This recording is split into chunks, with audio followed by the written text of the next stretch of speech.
ধানের শীষকে বিজয়ী করতে ঐক্যের কোনো বিকল্প নেই মন্তব্য করেছেন জাতীয়তাবাদী দলের বিএনপির মনোনীত প্রার্থী সাবেক 4বারের সংসদ সদস্য আলহাজ ইঞ্জিনিয়ার মঞ্জুরুল আহসান মুন্সী।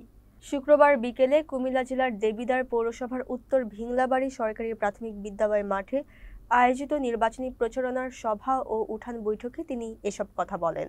মঞ্জুরুল আহসান মুন্সী বলেন, সব ভেদাভেদ ভুলে আমরা শীঘ্রই ঐক্যে কাজ শুরু করব।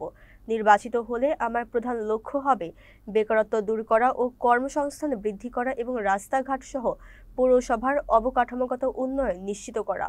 স্থানীয় বিএনপি নেতা অধ্যাপক মোহাম্মদ কবির আহমেদের সভাপতিত্বে আয়োজিত অনুষ্ঠানে বিশেষ অতিথি হিসেবে বক্তব্য রাখেন কুমিল্লা উত্তর জেলা বিএনপির সাবেক সিনিয়র যুগ্ম সাধারণ সম্পাদক ব্যারিস্টার রিজভিল আহসান মুন্সী।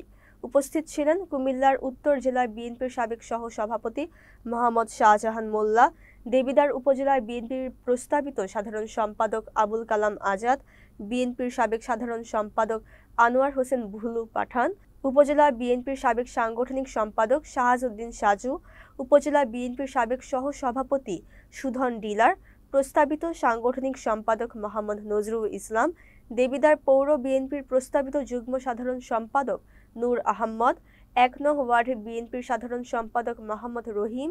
এছাড়া উপস্থিত ছিলেন যুবদল নেতা বি এম জহির, মোহাম্মদ ওয়াসিম, মোহাম্মদ তাজুল ইসলাম, সাবেক ছাত্রদল নেতা আতিকুর রহমান এবং দেবিদ্বার পৌর ছাত্রদলের সাবেক সাধারণ সম্পাদক ইউসুফ রাজ প্রমুখ।